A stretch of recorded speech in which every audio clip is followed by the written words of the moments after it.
Boa noite, igreja. Graça e paz do Senhor Jesus. Nós estamos nesse domingo, primeiro dia da semana, juntos mais uma vez para celebrar o nome do Senhor, celebrar a vitória do Senhor, celebrar a ressurreição do Senhor Jesus. E estamos também para celebrar a ceia do Senhor. E nós estamos reunidos no mesmo Espírito, conectados pela internet, mas muito mais conectados pelo Espírito de Deus. Vamos estar adorando ao Senhor nesse momento. Hoje estamos aqui com o George e a Eliana, que vão estar conduzindo a administração das músicas. Mas antes da gente começar a adorar ao Senhor, eu quero convidar você a fechar os seus olhos e se apresentar diante de Deus, iniciando esse culto a Ele. Então, se você estiver com o som ligado na sua casa, com a TV ligada, qualquer outra coisa que não seja o culto ao Senhor, desliga tudo. Agora é você e o Senhor. Ainda que você esteja no conforto de sua casa, não permita que a informalidade tire sua reverência diante da presença de Deus. Vamos orar juntos? Nosso Deus e Pai, nós estamos na Tua presença, Senhor. Queremos Te agradecer pela oportunidade dos céus abertos, da sala do trono aberta, Senhor, para podermos, ó Pai, entregar a Ti a adoração, o clamor, as orações, ó Senhor Deus, e interagirmos contigo pelo sangue do Cordeiro que está sobre nossas vidas. Ó Senhor, o Senhor permitiu esse livre acesso a Ti, Senhor. Ó Pai, agora recebe o culto que o Senhor merece receber, recebe o culto que os Teus filhos estão entregando a Ti. Ó Pai, antes de mais nada, nós queremos Te confessar os nossos pecados, Senhor Deus. Purifica-nos com o sangue de Jesus, nosso coração, nossa mente. Ó Espírito do Senhor, Espírito Santo, ó Deus, nos conduz nessa adoração ao Pai, ao Filho. Ó Senhor, nos conduz, nos enche de Ti. E ó Senhor, onde quer que os Teus filhos estejam agora conectados, ó Senhor Deus, que a Tua presença, a Tua graça, o Teu poder libertador, quebrantador, a Tua unção renovadora, ó Senhor, esteja despedaçando os jugos e trazendo o poder da Tua presença para cada um que esteja conectado a este culto e a Ti, Senhor. É o que nós oramos, invocando a Tua presença e clamando que o Senhor receba essa adoração, esse culto, em nome do Senhor Jesus. Amém. Amém. Vamos adorar.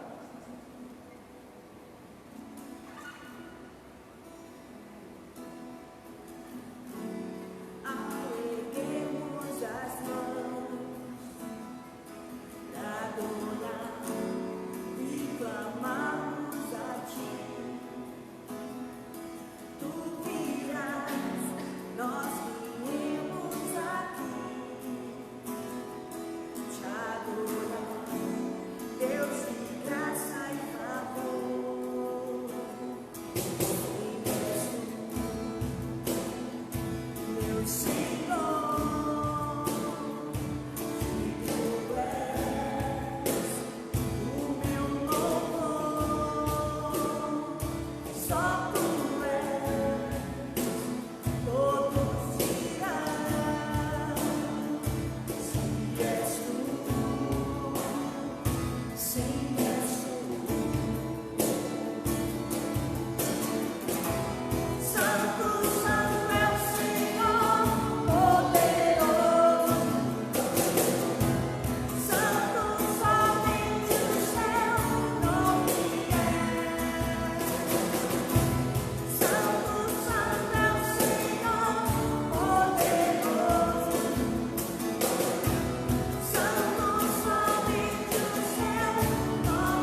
como tu, Senhor. Tu és soberano, tu tens sido fiel a cada dia, fiel à tua própria palavra, fiel à tua própria pessoa, fiel para com a tua igreja. Não há outro igual a ti, Senhor.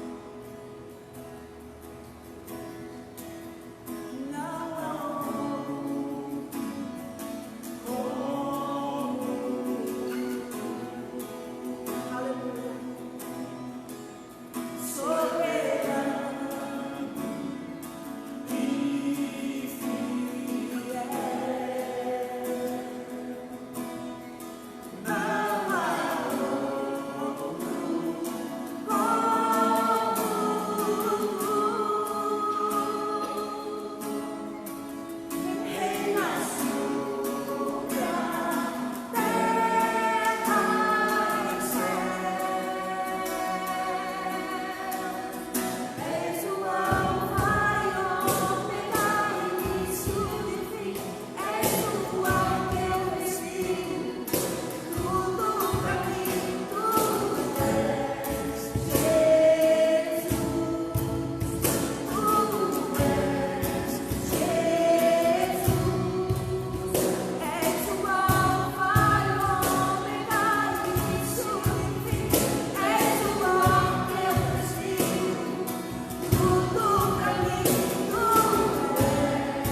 fortaleza, auxílio bem presente na adversidade. Portanto, ainda que as águas musgam se perturbem no meio do mar, ainda que se encrespem as águas e se lancem com fúria contra os rochedos, há um rio cujos canais alegram a cidade de Deus, o santuário onde o Altíssimo habita. Nela o Eterno está nela fincada e nada poderá atingi-lo. Ao romper da aurora, ele virá em nosso socorro. As nações se agitam, o reino se abala. Ele ergue a sua voz e a terra se derrete. O Senhor dos exércitos está conosco. O Deus de Jacó é o nosso refúgio.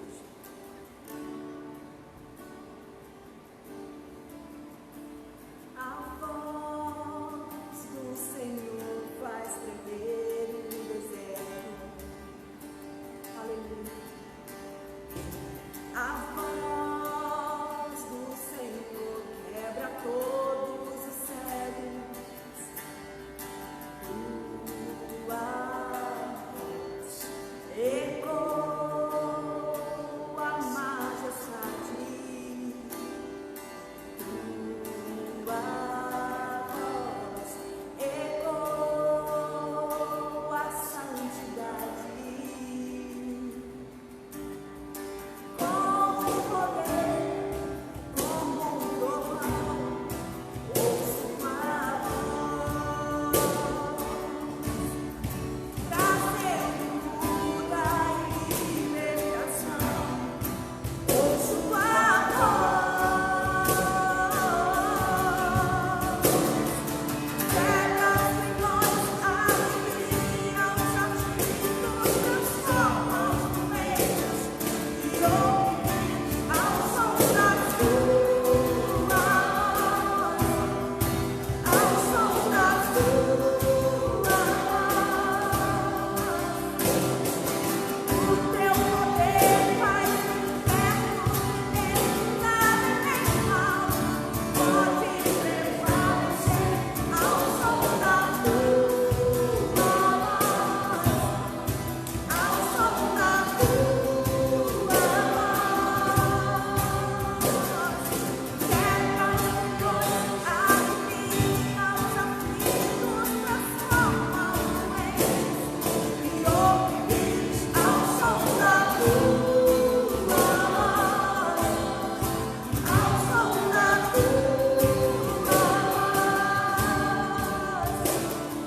O teu poder faz o inferno tremer, nada nem mal pode prevalecer ao som da tua voz, ao som da tua voz.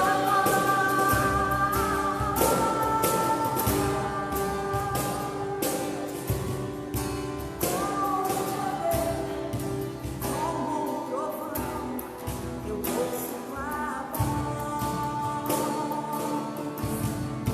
trazendo cura e libertação. Eu ouço a voz, quebra os grilhões, alivia os aflitos, transforma os doentes e ouve-os ao som da tua voz, ao som da tua voz. O teu poder faz o inferno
e serei louvado sobre a terra.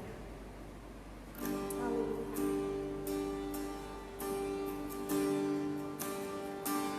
Os reinos se abalam, os povos se curvam, as bocas se abrem, as mãos se levantam para dizer que tu és o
bate a nossa porta.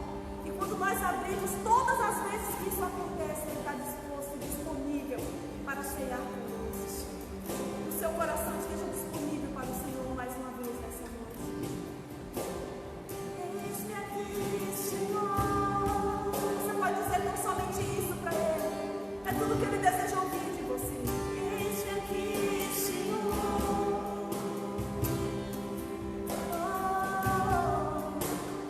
Eis-me aqui, Senhor.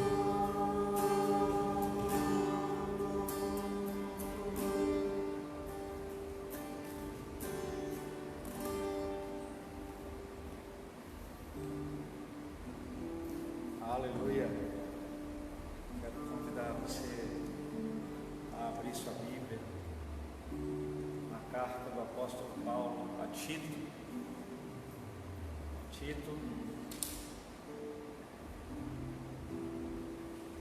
No capítulo 2. Tito 2. Pode ficar, senhor. Tito 2, a partir do versículo 11, a palavra de Deus já nos fala algo interessante. A palavra diz: porquanto a graça de Deus se manifestou salvadora para todas as pessoas, ela nos orienta a renunciar à impiedade e às paixões mundanas e a viver de maneira sensata, justa e piedosa nesta presente era, enquanto aguardamos a bendita esperança, o glorioso retorno de nosso grande Deus e Salvador Jesus Cristo. Ele que se entregou a si mesmo por nós, para nos remir de toda maldade e purificar para si um povo todo seu, consagrado às boas obras. Prega essas instruções, encoraja e repreende com toda a autoridade. Ninguém te menospreze. Vamos orar? Senhor, nós estamos diante da Tua santa palavra, Deus. Para sempre, ó Senhor, a Tua palavra está firmada nos céus e a Tua fidelidade se estende de geração a geração, como diz o Salmo 119, Senhor. Por isso estamos diante da Tua palavra que está firmada nos céus e que se estabelece na terra através da Tua igreja, Senhor. Pedimos, Espírito Santo, que o Senhor fale conosco pela Tua palavra, trazendo vida à Tua palavra para o nosso coração, para o nosso espírito, liberando Tua palavra santa, Teu alimento santo, Teu fogo santo, Teu poder, Teu renovo. Ó Senhor, a Tua palavra diz em Isaías 55, que assim como a chuva e a neve descem dos céus e para lá não tornam, antes regam a terra e a fazem produzir e brotar e dar semente ao semeador e pão ao que come, assim será toda palavra que sair da Tua boca, Senhor. Não voltará para Ti vazia, antes fará o que Te apraz e prosperará naquilo para qual o Senhor a enviou. Por isso, confiados nesta Tua palavra, Senhor, de que a Tua palavra prosperará naquilo para qual o Senhor a enviou, nós pedimos que o Senhor prepare o terreno do nosso coração, Senhor, para que ela possa frutificar segundo a Tua vontade. Ó Pai, que ela possa ser plantada com raízes profundas em nossa vida, Espírito Santo. Fala conosco, não queremos ouvir voz de homens, nós queremos ouvir a Tua voz, Senhor, a voz do Teu Espírito. Não queremos um estudo técnico da Tua palavra, queremos a Tua palavra viva. Libera sobre nós o alimento que precisamos, em nome de Jesus. Amém. Amém. Esse texto começa dizendo que a graça de Deus se manifestou salvadora para todas as pessoas. A graça de Deus, em outra passagem bíblica, é revelada como algo multiforme. Nós somos alvo da multiforme graça de Deus. O que é multiforme? É algo que tem muitas formas, que tem várias formas. Então existem coisas que só os filhos de Deus, que se entregaram a Jesus, que receberam o selo da adoção de filhos, vão experimentar no nível da graça. Existem várias características da graça que só aqueles que se entregaram a Jesus vão experimentar.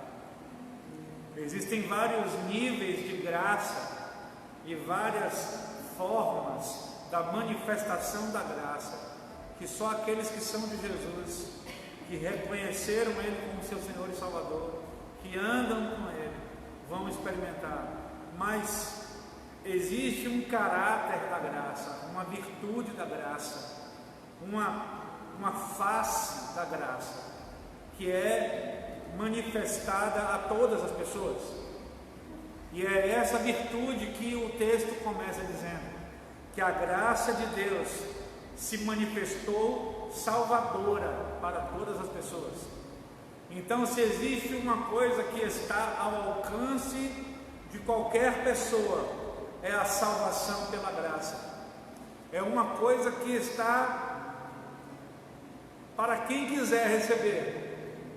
Todos aqueles que quiserem experimentar a graça salvadora, ela está disponível.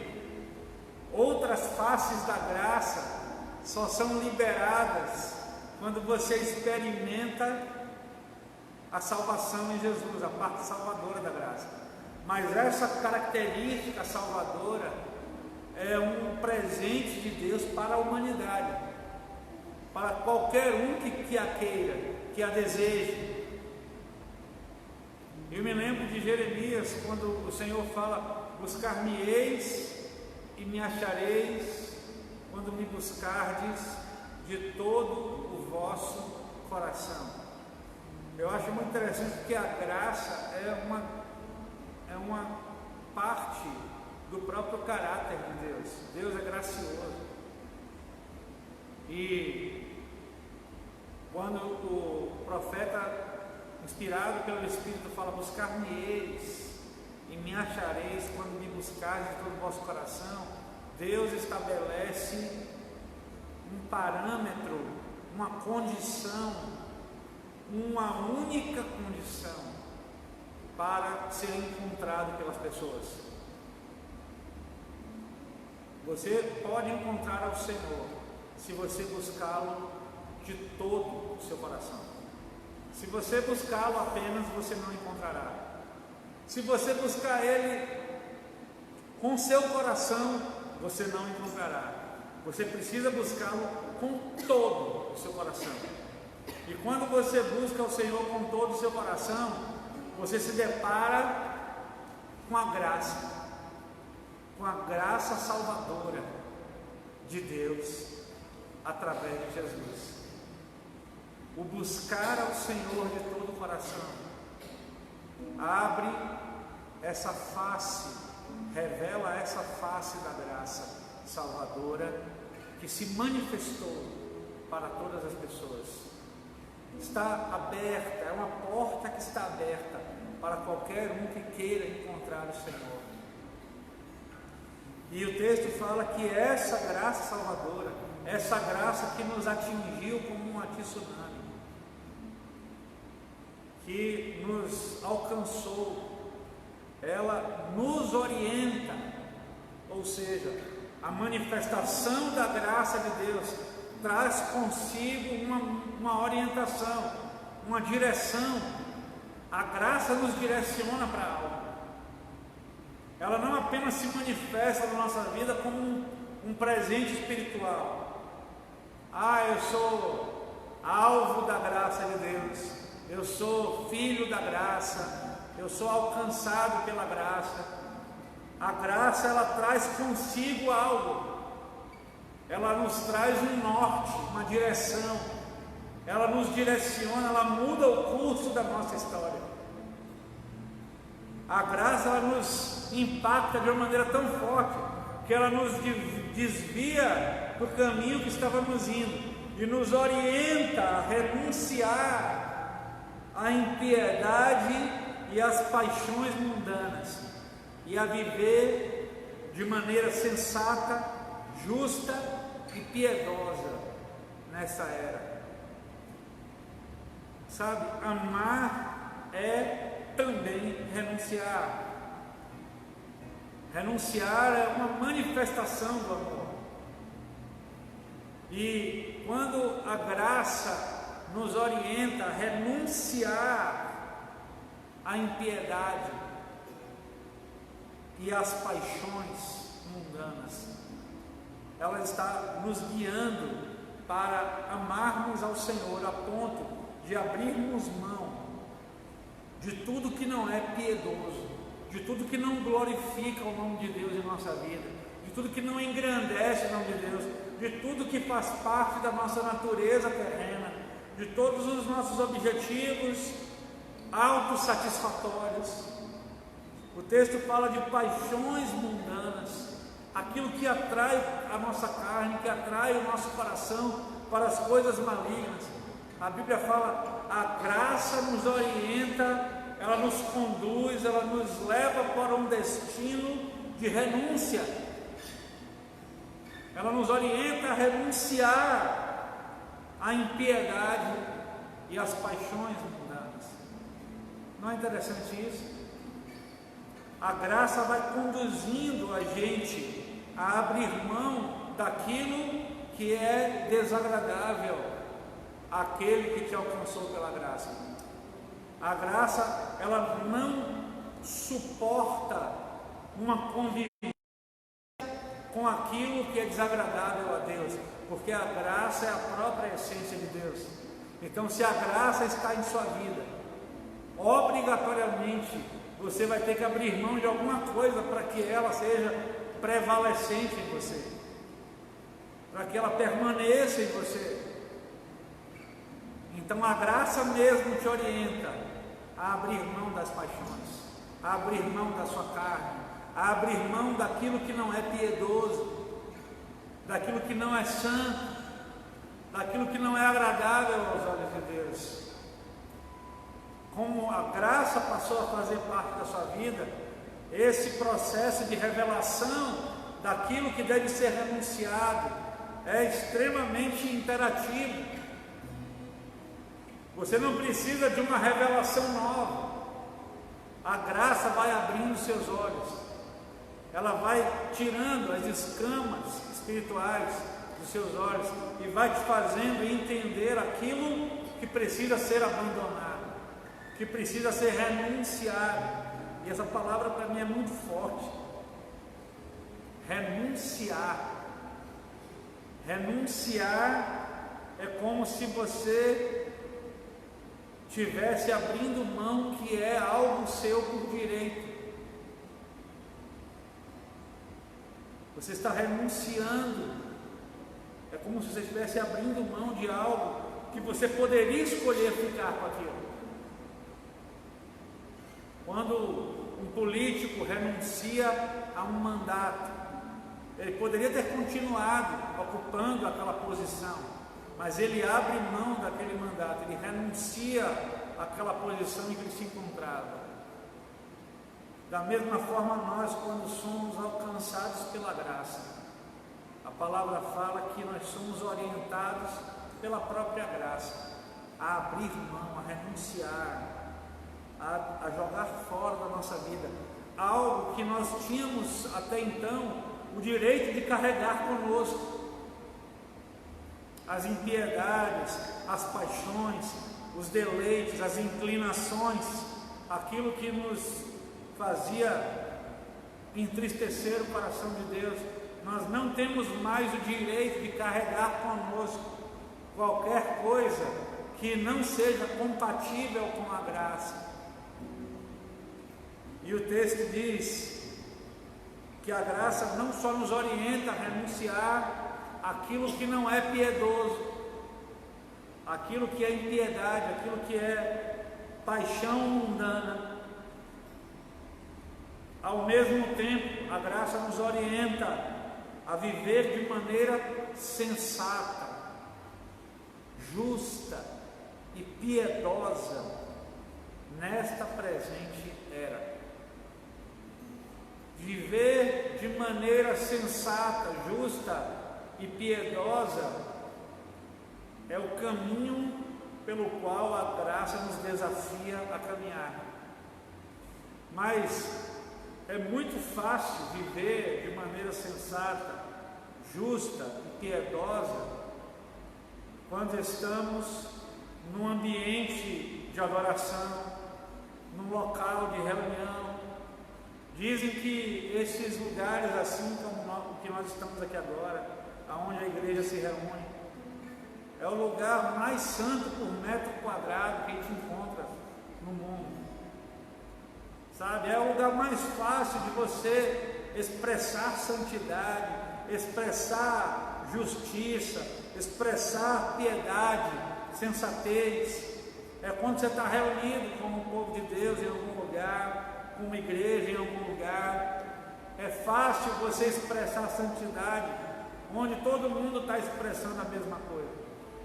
Mas a palavra fala que nós devemos viver de maneira sensata, justa e piedosa nesta presente geração, nesta presente era. Ou seja, não apenas num ambiente fechado, num local controlado laboratorialmente para que haja um resultado de santidade, como uma reunião do corpo de Cristo em algum lugar, mas aonde quer que você seja solto, aonde quer que você seja liberado, aonde quer que você esteja, aonde você passe, aonde você seja plantado por Deus, seja profissionalmente, seja academicamente, seja a família que Deus escolheu para plantar você, seja o círculo de amizades que Ele te deu, o ambiente da vizinhança que Ele te fez morar. A Bíblia fala que nós devemos viver nesta era, nesta geração, que é o oposto de tudo isso. Nós devemos viver de maneira piedosa, sensata e justa. Esse é o nosso desafio como filhos de Deus. E o texto fala que nós devemos viver assim enquanto aguardamos a nossa bendita esperança. Qual é a nossa esperança? O glorioso retorno de nosso grande Deus e Salvador, Jesus Cristo. Sabe, é como se a nossa vida em santidade, a nossa vida separada daquilo que é desagradável a Deus, a nossa vida revestida de ações de justiça geradas pelo Espírito e de piedade, devam ser um preparo, uma preparação para nós, para o nosso encontro com Jesus, para o dia da volta do nosso grande Deus. Sabe, esse é um dos poucos versículos que revelam a manifestação de Jesus como Deus no Novo Testamento, porque a ficha daqueles que andaram com Jesus foi caindo aos poucos.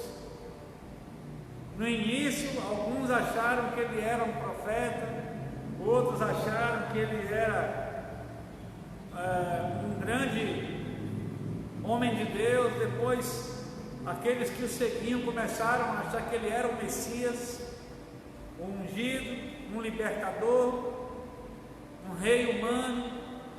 Mas durante a vida dele aqui, os 33 anos e meio, durante os seus 3 anos e meio de ministério, os apóstolos começaram a ter a visão mais alargada de quem era Jesus.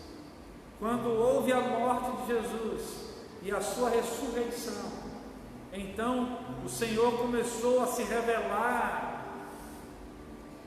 de uma maneira mais profunda para os seus discípulos, e mostrou que ele era Deus.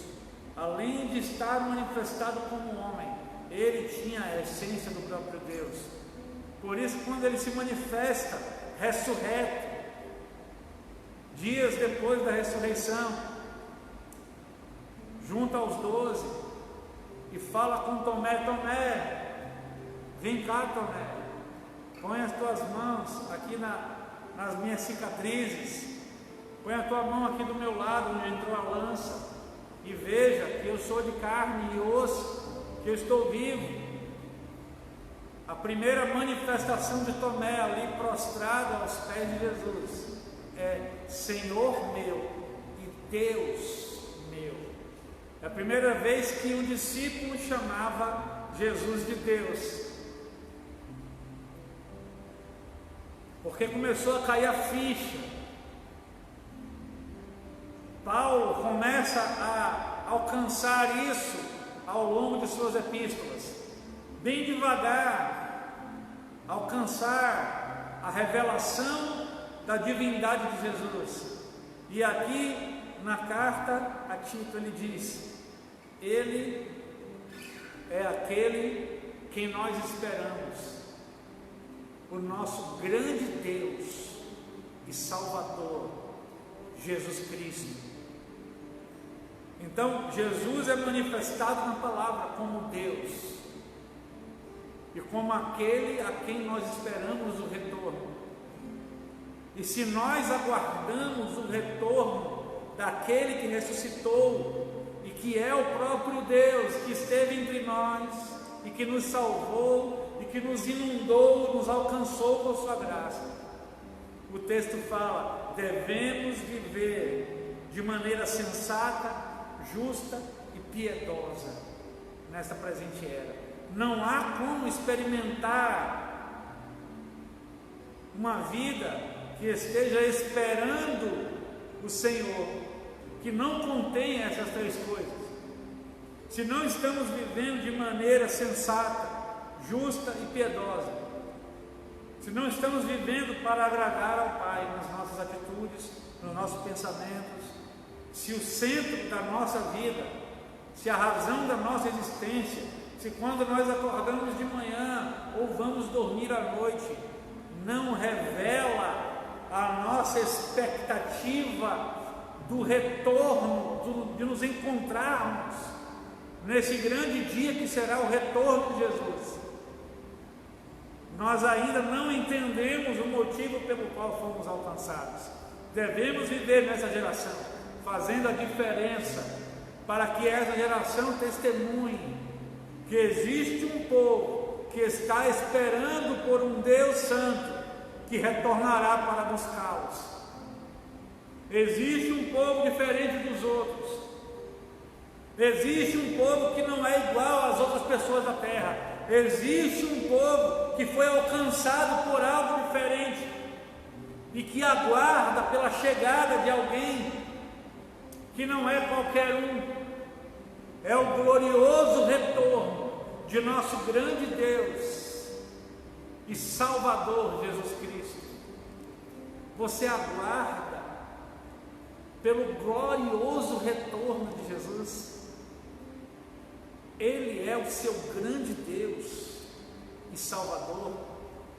É a Ele que você tem dedicado as suas ações, as suas atitudes, os seus pensamentos, os seus planos de vida. É a Ele quem você tem dedicado a sua santidade. Você tem evitado o pecado, que você tem renunciado às paixões, à impiedade. Você tem renunciado àquilo que desagrada aquele que vem te buscar, porque você quer estar pronto para esse encontro. É isso que esse texto fala, que ele se entregou, versículo 14, a si mesmo por nós, para nos remir de toda maldade e purificar para si um povo todo seu. Você consegue entender a profundidade disso? Consagrado às boas obras.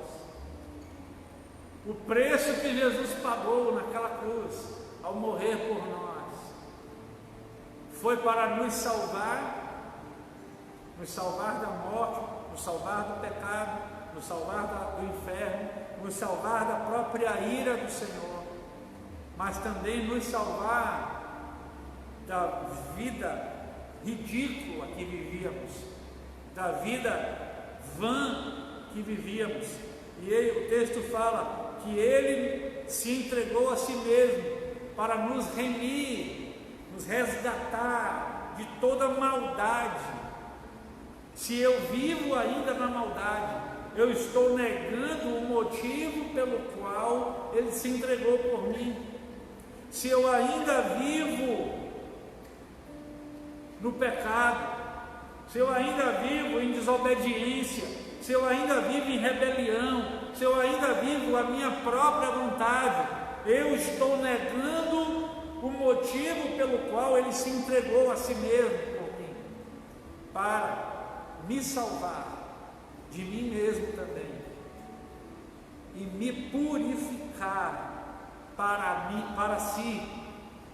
O texto fala que Ele se entregou para purificar para si um povo todo seu. Ou seja, você é exclusiva de Jesus. E Ele se entregou para purificar você e ter a sua vida com exclusividade, ter os seus pensamentos com exclusividade, ter as suas escolhas com exclusividade, ter o seu destino, o seu futuro, o seu propósito, tudo que você planeja para você. Ele se entregou para que Ele tenha exclusividade sobre sua vida, sobre sua história, sobre suas escolhas, sobre seu futuro, sobre sua mente. Não temos mais o direito de viver para nós mesmos.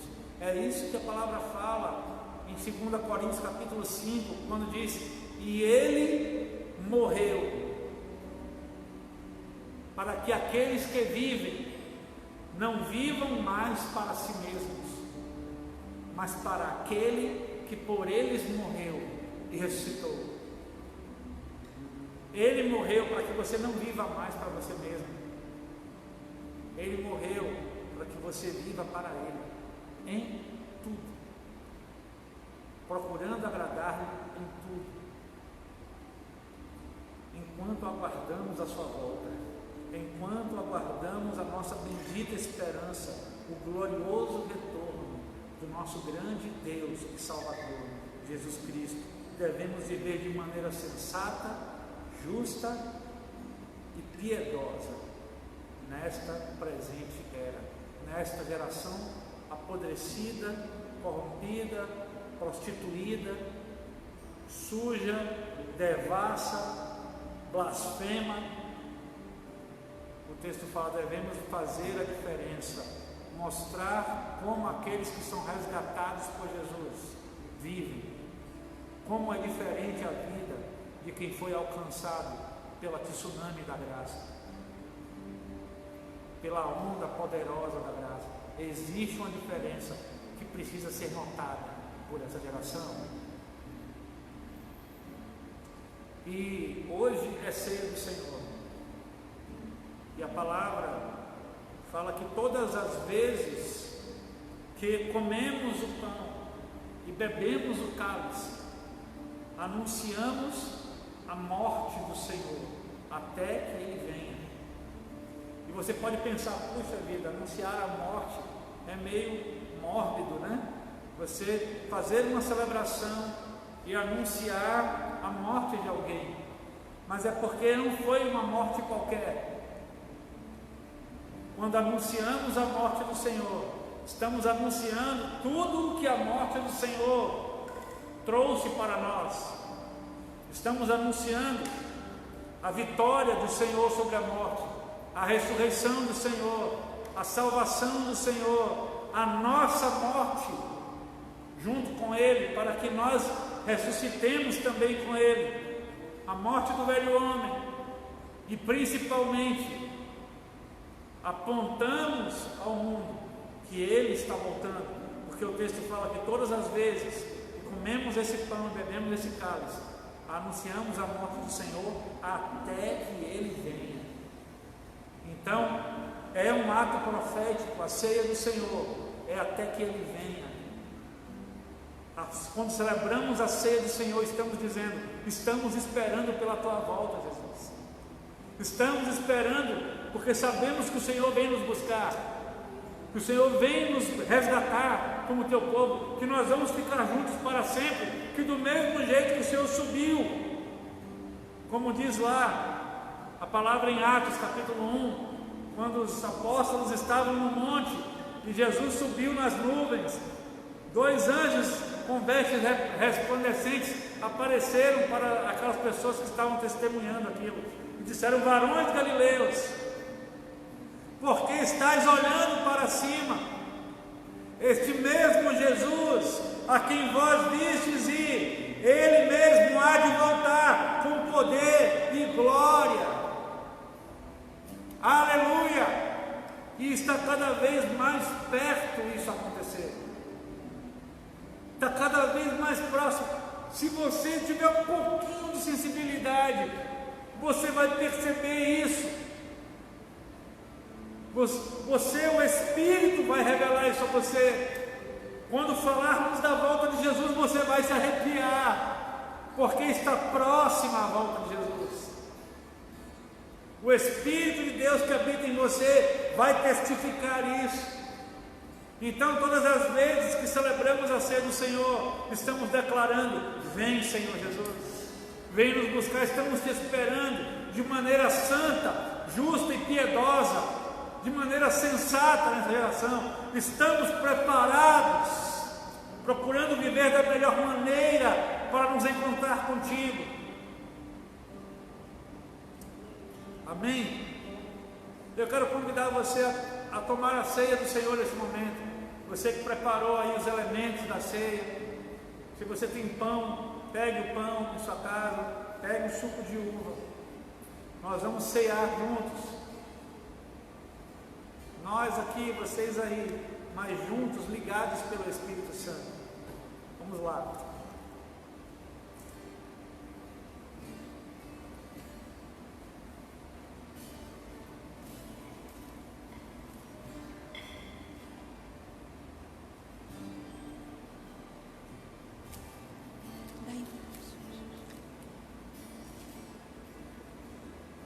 A palavra de Deus fala na carta do apóstolo Paulo aos Coríntios, primeira carta aos Coríntios, 1 Coríntios, capítulo 11, versículo 23: porque eu recebi do Senhor o que também vos ensinei, que o Senhor Jesus, na noite em que foi traído, tomou o pão e, havendo dado graças, disse: este é o meu corpo, que é partido por vós, fazei isso em memória de mim.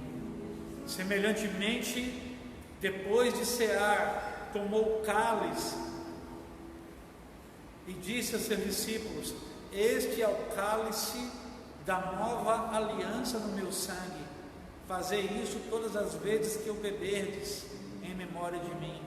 Por isso, todas as vezes, a palavra diz, que comemos esse pão e bebemos esse cálice, anunciamos a morte do Senhor até que Ele venha.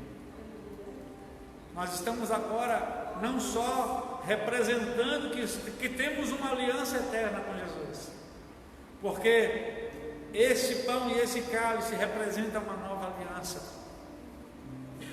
um novo pacto que é eterno, inquebrável e infinito com o Pai, que não pode ser quebrado por nenhuma outra coisa ou pessoa. A aliança que foi firmada de Jesus conosco, de Deus conosco, através do sangue que Jesus derramou na cruz, ela é uma aliança que não pode ser destruída, quebrada, abalada. Ela pode ser provada, mas não pode ser quebrada. Então, eu convido você que foi batizado no nome de Jesus, pelo batismo do arrependimento, e está em comunhão com o corpo de Cristo, que é a igreja, a nesse momento experimentar, lembrando-se que quando você come o pão, você está dizendo: eu sou parte do corpo de Cristo, eu faço parte junto com meus irmãos, eu junto com meu irmão sou parte do corpo de Cristo, porque Ele deu o seu corpo por mim na cruz, para que eu fosse os pés, as mãos, os olhos e a boca dele nessa terra, nessa geração. Eu sou o corpo dele. E quando você toma o cálice, você está dizendo: o sangue de Jesus está em minha vida, me alcançou e me deu uma aliança eterna com Deus.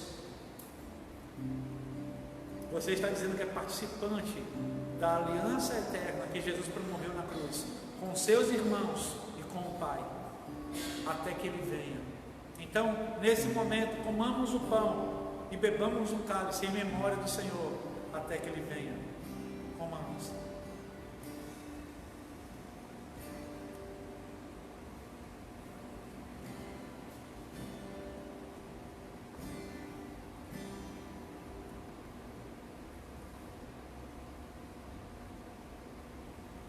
Aleluia. Senhor, nós estamos na Tua presença, Deus, e te pedimos, Senhor, que a Tua graça salvadora, que se manifestou a nós e nos alcançou, que possa se manifestar nesse momento, na vida de cada um que está recebendo essa transmissão. Libera a Tua vida, Senhor, libera o Teu renovo, Senhor, libera o Teu fluir santo, Deus, libera a Tua cura para a alma, para o espírito, para o corpo, libera o Teu poder, libera do Teu avivamento, Senhor, libera do Teu fluir sobre as famílias, sobre as vidas que estão agora conectadas nesse culto a Ti, Senhor. Que a Tua unção seja derramada. Ó Senhor, fala conosco. Ceamos em nome do Senhor, bebemos esse cálice, comemos esse pão, anunciando a Tua morte até que o Senhor venha. Então vem, Jesus, vem, Senhor Jesus, vem, Senhor Jesus, vem, até nós estamos te esperando, Jesus.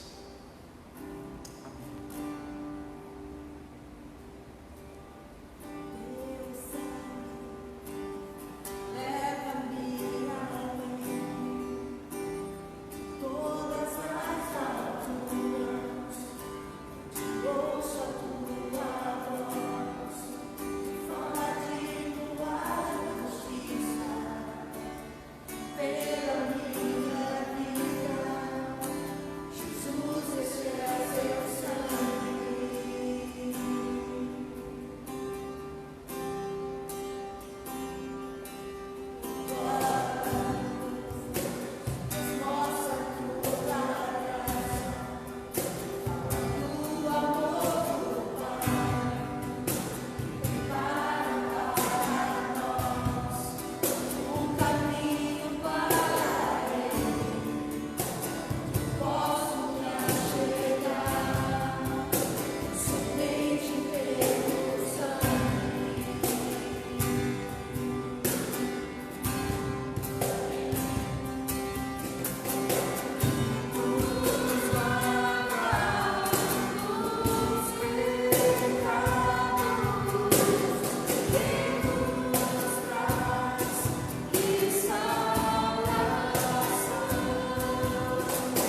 precisamos para ser livres. Glória a Deus. Nós estamos chegando ao final desse tempo de culto ao Senhor. Eu não costumo fazer isso pela internet normalmente, mas se você ouvir essa palavra e você quer entregar a sua vida a Jesus, reconhecendo que Ele é o Senhor, que Ele é o Salvador, que Ele pode mudar a sua história, reconhecendo que Ele pode perdoar os seus pecados, que Ele é o único que pode fazer isso, livrar você dos seus pecados, lavar você dos seus pecados, libertar você dos seus pecados, salvar você, zerar a sua dívida com Deus, escrever uma nova história com o Senhor. Se você crê que Jesus morreu na cruz para te salvar, para você ser dele para sempre, e você quer, reconhecendo que é pecador, arrependido dos seus pecados, entregar o governo de sua vida a Jesus, eu quero convidar você a fazer isso agora. Ele está aí ao seu lado agora, Ele pode agora ouvir sua oração. Então eu quero convidar você a orar ao Senhor, entregando a sua vida a Ele. Por favor, repita comigo: Senhor Jesus, eu reconheço que você morreu por mim, que eu sou pecador, pecadora, e que eu preciso do teu perdão e da tua graça. Eu preciso ser salvo por ti. Perdoa os meus pecados. A partir de agora, seja o Senhor da minha vida.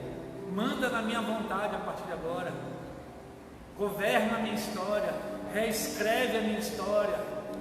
Me aceita como teu filho, como teu discípulo. Eu te recebo como meu Senhor e meu Salvador. Eu creio na tua obra na cruz. Eu creio que você morreu na cruz e ao terceiro dia o Senhor ressuscitou e pode me perdoar e me reconectar com Deus. E eu te entrego a minha vida. Amém. Acredite que o Senhor te recebeu e recebeu sua oração. Eu também quero falar com você que talvez não esteja vivendo uma vida alinhada à vontade de Deus, ao propósito de Deus. Esteja vivendo uma vida torta, entortada pelo pecado, pela malignidade. Por algum motivo você conheceu o Senhor e se deixou entortar. Eu quero desafiar você agora a falar sério com o Espírito Santo, o Espírito de Deus que um dia te resgatou das trevas, que te resgatou do pecado. Eu quero desafiar você agora a convidar o Espírito Santo, a implorar ao Espírito Santo para desentortar sua vida, desentortar sua história e arrependidamente reconhecer os seus pecados. Chama os seus pecados pelo nome que eles têm. Não pede perdão por atacado, não. Chama eles pelo nome. Confessa ao Senhor agora, nesse momento, os seus pecados. Reconhece diante do Senhor os seus pecados. Pede para que o sangue de Jesus te purifique de toda injustiça, de toda maldade. Pede para Ele te reconectar com Ele. Pede para Ele te perdoar, para Ele se reconciliar com você. Fala para Ele que você quer se reconciliar com Ele. Fala para o Espírito Santo. Sinta-se perdoado pelo Senhor, perdoado pelo Senhor. Deixe o Espírito limpar aquilo que está sujo na sua vida. Se posicione a partir de agora. Arrependimento é posicionamento.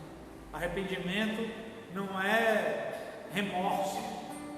Arrependimento é mudança de atitude. Então agora você está sendo convidado pelo Espírito Santo a se arrepender, a mudar de atitude e a se alinhar à vontade dele. Faça isso agora. Em nome de Jesus, se alinhe ao Senhor. Amém? O Senhor fortaleça a sua vida. Faça a sua oração ao Senhor agora. Ele está te ouvindo. Pode falar ao Senhor enquanto nós estamos falando aqui. Nós vamos encerrar esse tempo, mas você pode continuar conectado ao Senhor. conectado em oração. Nós temos alguns avisos importantes para dar. Um deles é em relação ao nosso culto, nosso estudo de quarta-feira, que está sendo toda quarta às 8 da noite. A transmissão está sendo pelo Face da igreja. Então, estamos estudando o Evangelho de João, paramos no capítulo 17, vamos para o capítulo 18 agora. Você não pode perder, está sendo bênção. Conecte-se, marque na sua agenda, quarta-feira, 8 da noite, não marque mais nada, vamos estudar juntos a palavra, tá? E nós estamos em plena campanha de missões, apesar da epidemia, da pandemia, do Covid-19, do coronavírus. Nós temos uma responsabilidade para com centenas de missionários batistas brasileiros que estão espalhados pelo Brasil, no sertão, entre os ribeirinhos do Amazonas, em outros lugares de difícil acesso, em tribos indígenas, e outras centenas de missionários que estão no exterior, em países muitas vezes hostis ao Evangelho, no Oriente Médio, na Ásia, na Europa, na África, nas Américas. E essas pessoas dependem não somente das nossas orações, mas dependem que nós, Igreja de Jesus, os abençoemos, os sustentemos financeiramente, para que eles continuem doando suas vidas lá. Eles já saíram de sua terra natal, saíram de sua zona de conforto, deixaram para trás família, amigos, parentes, e não é justo que eles, além de se preocupar até mesmo com o risco de vida que estão correndo lá, tenham que se preocupar se no dia seguinte vão ter o que comer ou não. Precisamos abençoá-los e temos uma oferta para levantar nesse período para entregar a eles. Então, dê o seu melhor de todo o seu coração, separe uma oferta que o Espírito Santo colocar em seu coração para missões, para a nossa campanha de missões, tá? E você pode, tanto a oferta de missões quanto dízimos e ofertas, você pode colocar na conta da igreja, que sempre a gente coloca aí no Face, a gente coloca no grupo de WhatsApp da igreja. Você pode fazer uma transferência ou pode vir aqui à igreja, manda um sinal para mim pelo Zap ou para a Nívia, que a gente mora na casa pastoral, a gente abre para você a igreja, você coloca no gasofilácio e toda semana o tesoureiro da igreja vem buscar dízimos e ofertas que alguns irmãos estão entregando aqui. Então, em nome de Jesus, faça esse compromisso com o reino de abençoar missões, tá bom? E adorar o Senhor com seus bens também. Isso é bênção. Então, até quarta, se Deus quiser, nosso estudo da palavra, que a graça do Senhor Jesus, o amor de Deus e a comunhão do Espírito Santo sejam com todos vocês, Igreja do Senhor Jesus, agora e para sempre. Amém. Amém.